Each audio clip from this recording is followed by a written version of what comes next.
దేవుడు కాలములను, సమయములను, ప్రభుత్వములను మార్చగలిగిన సర్వశక్తి కలిగిన వాడై ఉన్నాడు. ఆమేన్. ఆయన మానవ చరిత్రలో, పరిశుద్ధ గ్రంథంలో రాయబడిన భక్తుల జీవిత చరిత్రలు కానీ చూస్తే ఎన్నో ఎన్నో ఎన్నో అద్భుతమైన కార్యములుగా ఆయన మార్పులు చేశారు. సర్వజగం ఎరిగిన కొన్ని మాటలు చెప్పమంటే, ఆయన మారాను మధురంగా మార్చారు, ఆయన నీటిని ద్రాక్షారసంగా మార్చారు, ఆయన ఎర్ర సముద్రమును రహదారిగా మార్చారు, ఆయన బెనోనిని బెన్యామినిగా మార్చారు, ఆయన కదిలే రెల్లుని స్థిరమైన రాయిగా మార్చారు.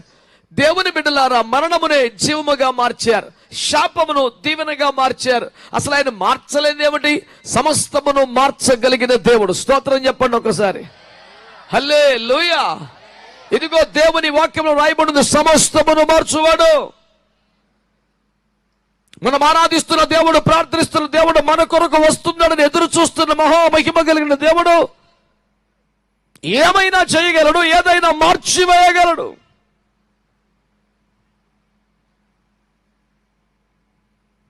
కాలములు మార్చాడు, బెల్షస్సరు ప్రభుత్వాన్ని మార్చాడు, నెబుకద్నెజరు గర్వమనిచాడు, ఫరో సైన్యపు పీచమనిచాడు, అష్షూరు సైన్యమును లేకుండా చేశాడు.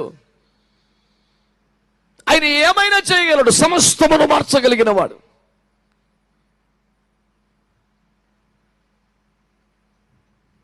ఉప్పు నీటిని మంచినీటిగా చేయలేదా? కుండలో విషయాన్ని మాయం చేయలేదా?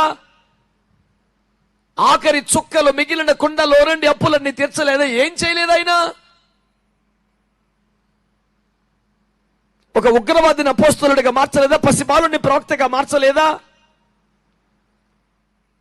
చలించిపోతున్న మన సుస్థిరమైన అపోస్తలుడిగా నిలబెట్టలేదా? నిషేధించబడ్డ రాయిని మూలకు తలరాయిగా చేయలేదా?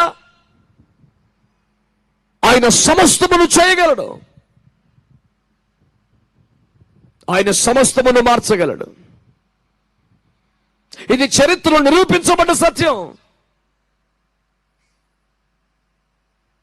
భయంకరమైన రాహాబు వంటి వారిని, సమరయ స్త్రీ వంటి వారిని తన సాక్షులుగా, వంశావళిలో తల్లుడిగా చేసుకోలేదా? ఆయన ఏం చేయలేదు చెప్పండి?